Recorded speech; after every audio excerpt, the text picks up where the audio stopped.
Good morning, ladies and gentlemen. This is week 6 edition of Adam's Apples. A little tired this morning. We just had a crazy game between the Broncos and Jets. Not much going on offense for either side, but Broncos come out on top, sacking the Justin Fields and the Jets 9 times on the day. So without any further ado, started a little bit late, so I'm going to see if I can fit all this in 20 minutes. But first of all, I got first good apple of the week is Bill Krosky-Merritt versus the Bears. Last week we finally got a chance to see him shine, and he didn't look back. He had over 150 yards and 2 touchdowns, and now he gets a great matchup versus the Bears. The last game the Bears had was against Genty, who had 155 yards and the hat trick, 3 touchdown scores before the Bears bye week. They have had the extra week to prepare, so maybe they have something in the cards for Jacory Krosky-Merritt. But I love Bill this week. He leads all rookies in yards per touches this season and should see at least the 16 touches that he had last week. Next on my list, Rico Dowdle versus the Cowboys. Going against his former team, first of all, so it's a little bit of a revenge game after they didn't re-sign him last year. Of course, everyone knows he's coming off this monster performance last week. I hope he's already locked into everyone's lineups, and he should be until Hubbard returns. Could be as early as next week. But the Jets just averaged 8.25 yards per carry against the Cowboys last week. And in my opinion, he's a smash start. And even last week when the Panthers fell behind,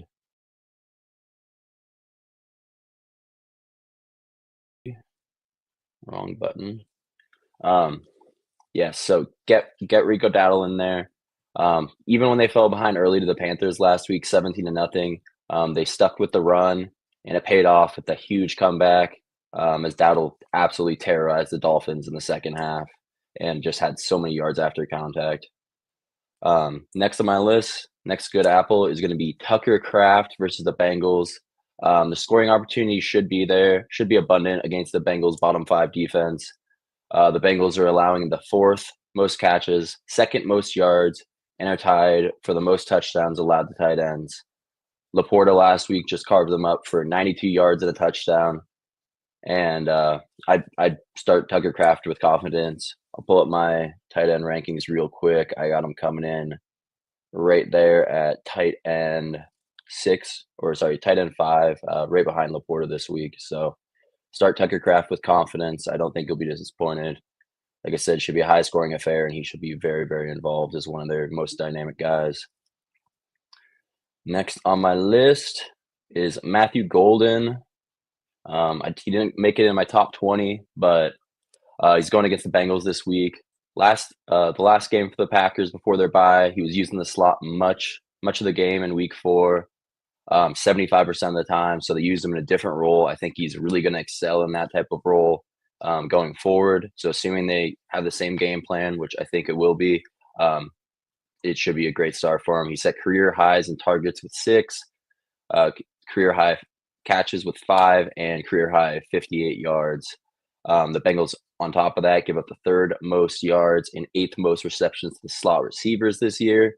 And as long as he deployed like he was the last game they played, like I was just saying, should have a very good game and a good chance to match career highs. In fact, if you wanted to start Jordan Love and Matthew Golden this week and get that little double dip scenario, could be looking at very nice duo right there.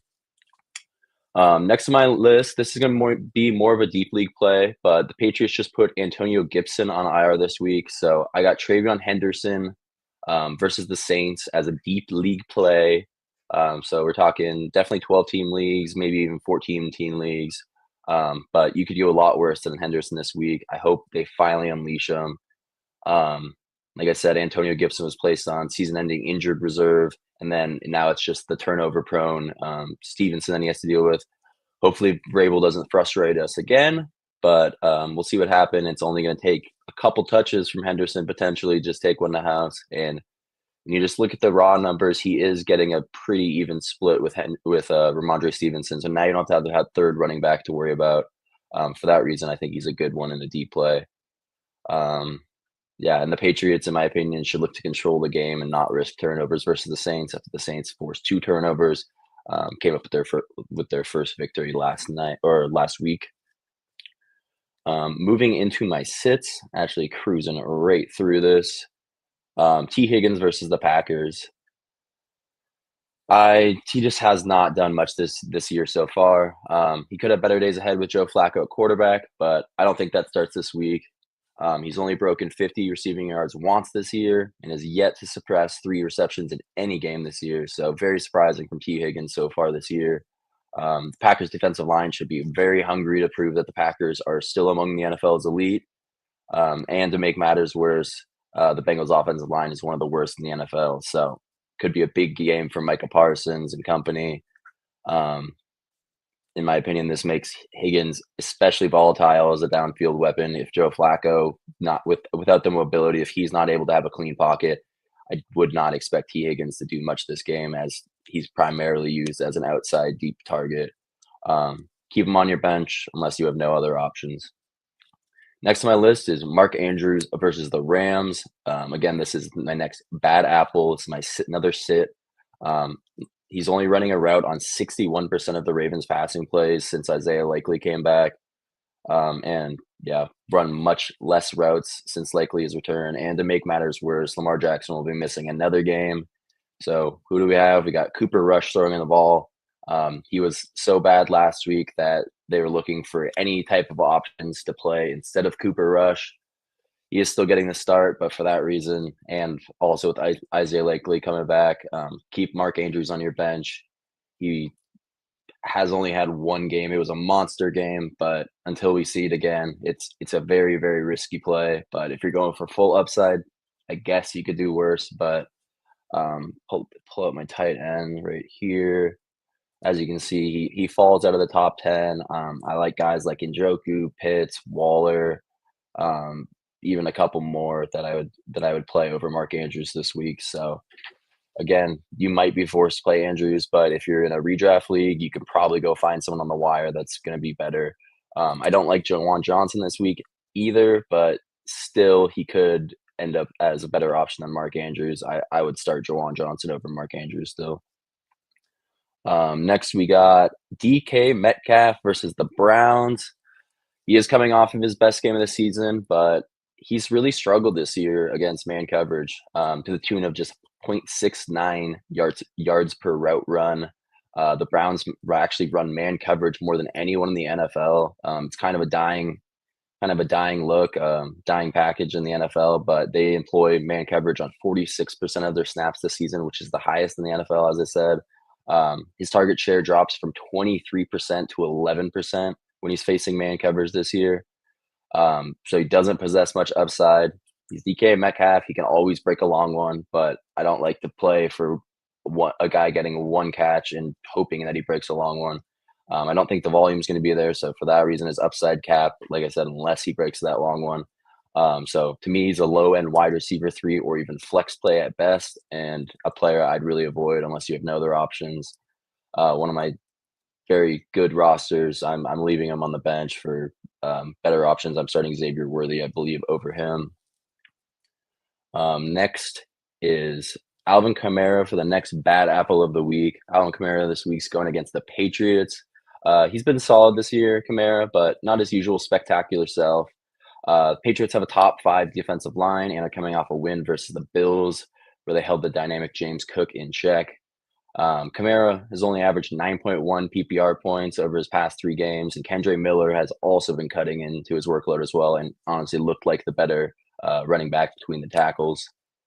Kamara's best hope would be 5+ catches to save his day, but not a running back I want in my lineup this week, and falls out of my top 20 RB rankings this week. Just give you a quick look at those. So there's my 1 through 10 running backs this week. Can't go wrong with any of those guys.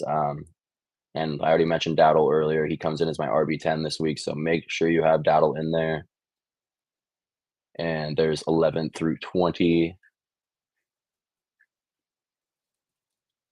But next on the list, next bad apple of the week, Pacheco versus the Lions. Keep this guy on your bench. I hope you already are, but some people are desperate, or some people just don't follow us close enough. So he's already splitting carries with Kareem Hunt and Brashard Smith.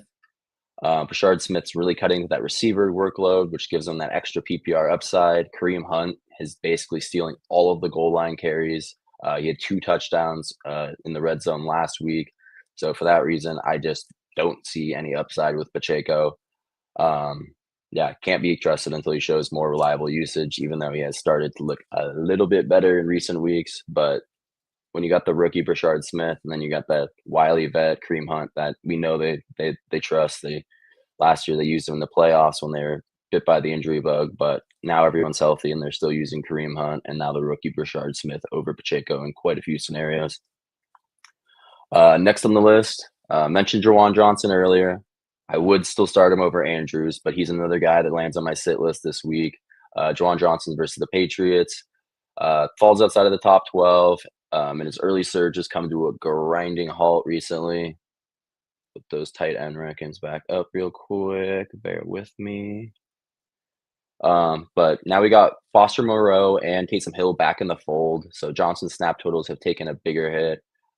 Patriots are volatile against opposing tight ends this week, so that's the reason for a slight upside, but it just feels like a trap game for me, considering the full tight end room is back in the fold. So even if the 2 tight ends do end up going off, it could be Foster Moreau stealing a touchdown. It could be the wily Taysom Hill, who, as we all know, is a jack of all trades, Swiss Army knife. The Saints have been easing him back in. I think last week was his first game back, but you never know when Taysom Hill is going to erupt for 35 points. We've seen it many, many years before. So yeah, I'd much rather start guys like Pitts, who you see is top 10 right there. Even Robert Tonjes, who's been absolutely amazing for the 49ers, honestly, helping save their season along with Mac Jones until George Kittle comes back. So I'd start Pitts, Tonjes, and Njoku over the likes of Juwan Johnson. And last but not least, Jameson Williams versus the Chiefs. There's just so many good players on the Detroit Lions. And for that reason, JMO is just often fighting for the scraps. And we know he's a huge big play threat, but similar to DK Metcalf, like I mentioned earlier, the upside just isn't there. You don't want to be playing for one play. He can always break a long touchdown, but has only put together one good game this season, and that's way back in week 2 when I believe he had 18.8 PPR points. He only managed 2 PPR points last week, and that was against the Bengals, who I just mentioned have one of the worst secondaries against wide receivers in the NFL. So to only get 2 points just shows how they're using the run game, of course, with Sonic and Knuckles, Jahmyr Gibbs, and David Montgomery. But at the same time, there's Sam Laporta could go off. Of course, Amon-Ra St. Brown is always going to be an amazing option. Just because I'm mentioning him, we'll just pull that up real quick. But I mean, Amon-Ra St. Brown, another week, another time that he's in the top 3 of my rankings. He's just so safe, and unless we have a rare bad game from Amon-Ra, he's the guy that's going to go off. Like I said, they're going to use the running game. So Jameson Williams, until proven otherwise, definitely leave him on the list. And then mentioned how he just had 2 last week, but going back a little bit further, he's only managed a combined 12 PPR points the prior week. So week 3 and week 4, he only had 12 points combined. And that was against the Browns and Ravens. And the Ravens have been one of the worst defenses in the NFL this year, especially in the secondary. So if he's not doing it against the Bengals and he's not doing it against the Ravens, this is a guy you definitely need to leave on your bench. Not saying drop him yet, but yeah, keep him firmly stashed on that bench. And yeah, he's a boomer bust player. So we got to see it to believe it again. And that is all I got. I actually ended up running through that real quick, but at the same time, we got 8 minutes until game time. If you're up and got any questions, feel free to DM me at Adam B Sports. Ask me any questions on my rankings. I'll be trying to check them over the next 8 minutes. And good luck, everyone. And please subscribe to Inside the Locker Room TV on YouTube, Instagram, and TikTok. I'm Adam B Sports on Instagram, TikTok, and YouTube as well. But appreciate you guys. Much love. Stay safe out there, and good luck in week 6.